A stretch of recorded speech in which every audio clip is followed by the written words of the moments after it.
Hola, hoy vamos a abrir las páginas de una biblioteca legendaria, una forjada en el frío de Islandia, pero cuyo calor, cuya influencia, llega hasta la fantasía más actual. Hoy exploramos las sagas vikingas. Venga, para empezar, un pequeño acertijo. Por un lado, tenemos a unos navegantes que llegaron a América medio milenio antes que Colón. Por otro, a personajes de series que ya son iconos de nuestra cultura. Y por si fuera poco, los mismísimos cimientos de la fantasía épica que tanto nos gusta. ¿Qué puede unir todo esto? Pues la respuesta está justo aquí, en unas narraciones antiguas, extraordinarias, complejas y, sobre todo, fascinantes. Se conocen como las sagas y son ese hilo dorado que teje la historia, el mito y la ficción en un tapiz increíble. Muy bien, vamos a meternos de lleno en el tema, porque, a ver, lo primero es entender qué es exactamente una saga. Hoy en día usamos esa palabra para un montón de cosas, pero su origen es muchísimo más concreto y, la verdad, mucho más revelador. Y es que la propia palabra ya nos da una pista enorme. Viene del nórdico antiguo y su significado literal es lo que es contado. Fijaos qué maravilla. Esto ya nos habla de su alma, de su esencia. Eran historias que nacieron para ser compartidas, para ser narradas en voz alta. Y aquí es donde la cosa se pone de verdad interesante. Esta diapositiva nos muestra una transformación brutal. Durante siglos, estas historias sobre familias, disputas y genealogías vivieron en la memoria de la gente, pasándose de padres a hijos. Eran relatos vivos que cambiaban con cada narrador.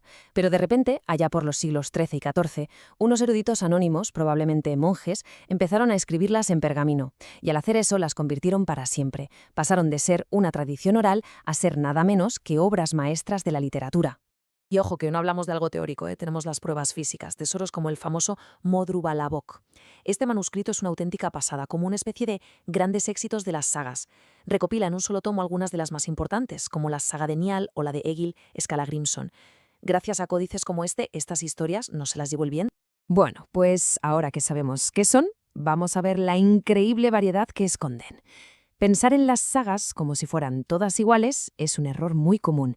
Es mucho más útil imaginárselo como una gran biblioteca, con diferentes secciones, cada una con su propio sabor y sus propias reglas. Y este gráfico lo deja clarísimo. Todas son sagas, sí, pero no tienen nada que ver una que cuenta la vida de los reyes noruegos con otra llena de dragones y héroes míticos. De hecho, cada una de estas categorías daría para un análisis completo, pero hoy nos vamos a centrar en las dos más influyentes, las que de verdad lo cambiaron todo. Y claro, tenemos que empezar por la joya de la corona, las Islendinga Sogurs o sagas de los islandeses. Son el puro corazón de este universo literario. Se centran sobre todo en la vida de esas primeras grandes familias que colonizaron Islandia entre los siglos IX y XI.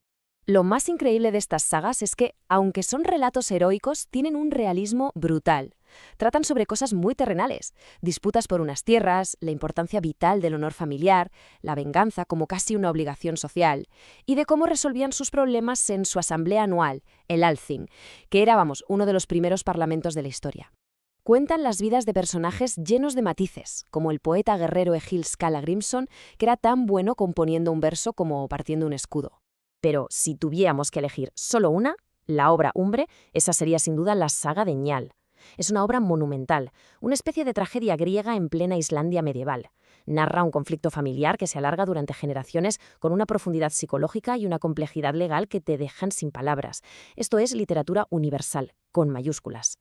Vale, cambiamos de sección en nuestra biblioteca. Si las sagas de islandeses eran el drama histórico, las Fornaldarsögur o sagas legendarias son la pura fantasía épica. Aquí es donde entran en juego los dragones, las espadas mágicas, los enanos y los héroes con una fuerza sobrehumana. Un ejemplo clarísimo, la Volsunga saga.